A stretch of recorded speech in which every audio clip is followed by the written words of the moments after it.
palang buhay at saka po mga turo at ganito sa lahat ng mga beloved workers at amin po mami na mahala pinapabot ng aming pagbati sa lahat po ng buong staff po ng Pulo Uwa. Mami na mahal dito sa lugar na ito at ganito po sa ating po mami na mahal kababayan, sa ating po mami na mahal kapatid, mami na mahal na dito po mami na sa amin po mga unang pagdalo po dito, pagdako dito, may mga kapatid po natin na nabautisman sa pangalan ng Mahal Paiso Cristo. Nandito po sila mami na mahal. Sino po mami na mahal yung mga dati po namin po naabutan dito?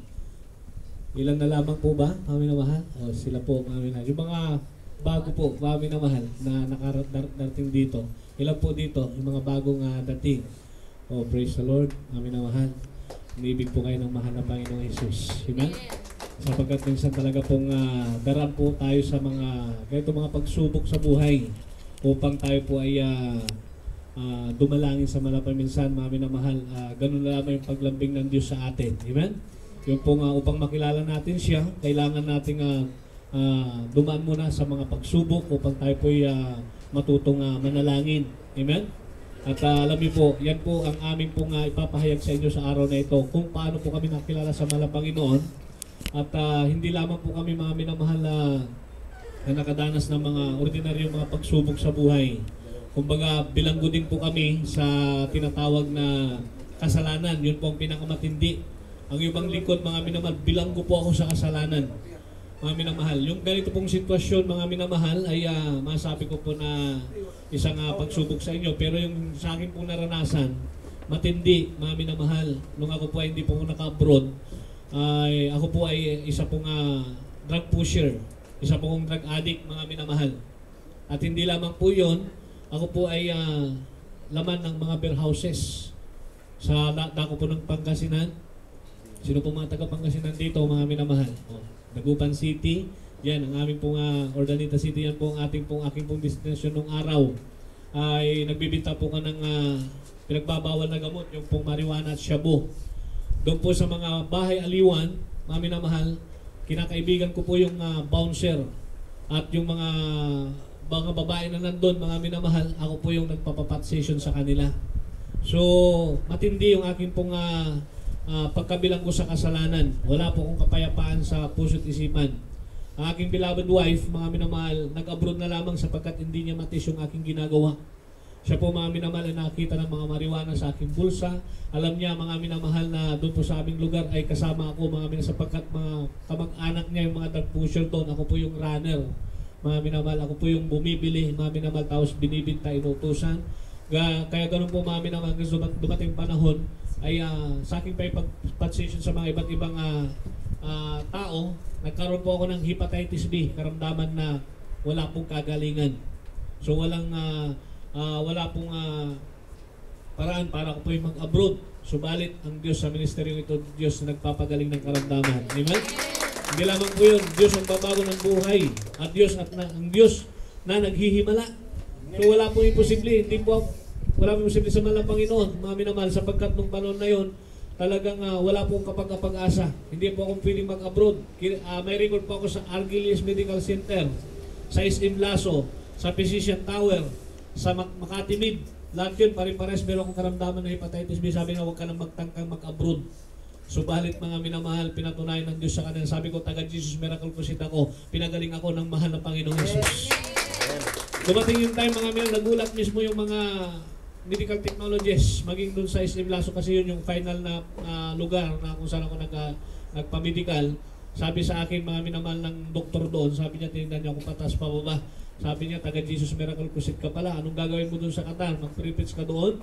Alam niyo po yung panahon na yun, mga minamahal, may mga nurses doon, pinagtatawan pa, kinukot siya ako, mga minamahal. Subalit, ang sabi ko, ang Diyos sa Jesus Miracle Crusade ay Diyos na buhay. Kaya ito po ngayon, mga ibang lingkod, mga minamahal, pinalaya ako sa kasalanan, pinalaya ako sa karamdaman, mga minamahal, pinagaling na yung aking karamdaman. Dito, take one lang. Nakapasa ako sa medical sapagkat yung aking sakit sa dugo, alam niyo naman mga minamahal, pag kumuha sila dito sa dugo sa medical, napakadami mga minamahal, yun ay wala pong palya. Kapag may karamdaman ka, pauwiin ka.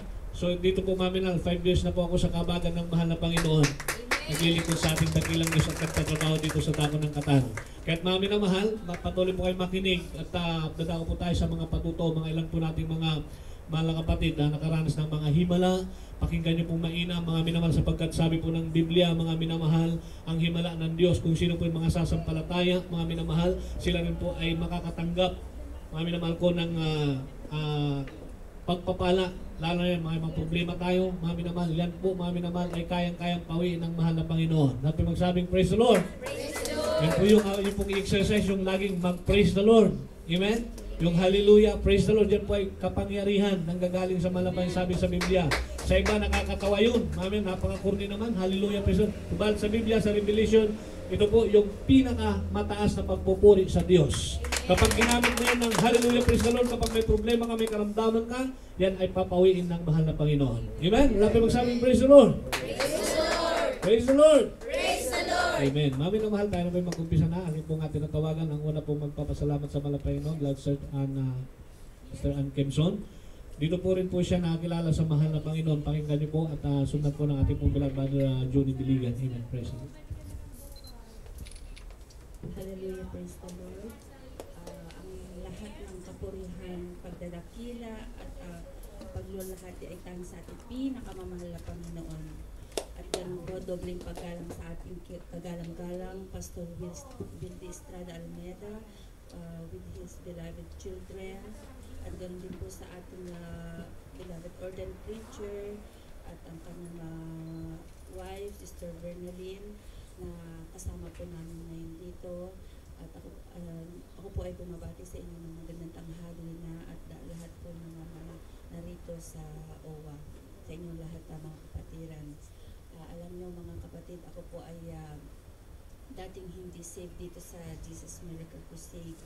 Nung po kaming last 2010 kami na-save dito. Grabe po ang ginawang himala ng ating mahal na Panginoon sa aking buhay, pati sa aking beloved husband.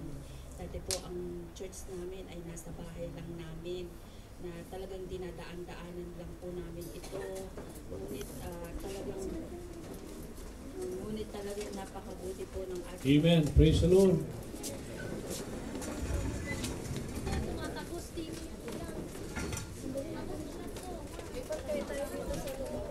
Sige po, dito po sa loob po, sa loob, dito po muna.